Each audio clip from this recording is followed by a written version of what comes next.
She was a delightful, happy little girl. She absolutely adored her older sister. She had her naughty moments, like most 2-year-olds do, but she was a very happy little child. Paderborn, West Germany, 1981, home to a British military army base where the Lee family, like hundreds of other military families, lived and worked in the town. But in November that year, their lives changed forever. Katrice Lee disappeared from a supermarket on her 2nd birthday.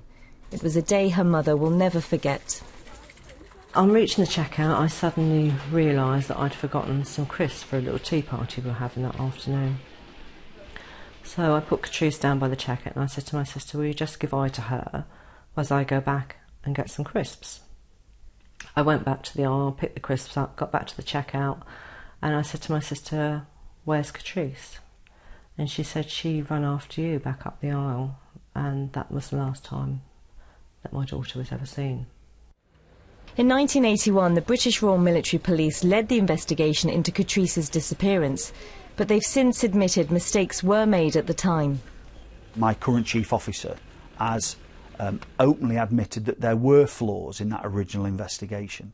However, it was an investigation of its time, and policing has developed and evolved over 30 years. We had no support as a family. Do you believe that the system failed you and your family? Yes, they failed my 2-year-old child. In the case of a missing child, what happens in the hours and days after a disappearance is crucial. It's estimated that around 140,000 children go missing in the UK each year, and 99% of all reported missing cases are solved within 1 year. This is the central focus, really, of where all the information for Operation Butte comes into. Last year, the Royal Military Police decided to reopen its investigation into her disappearance.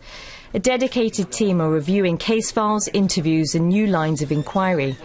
Age progression images have also been commissioned of how Katrice would look at key times in her life.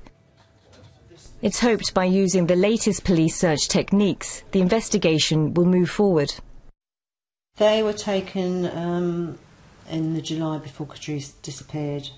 Sharon Lee says she will never stop the campaign to raise awareness about her daughter's disappearance and believes they will one day be reunited.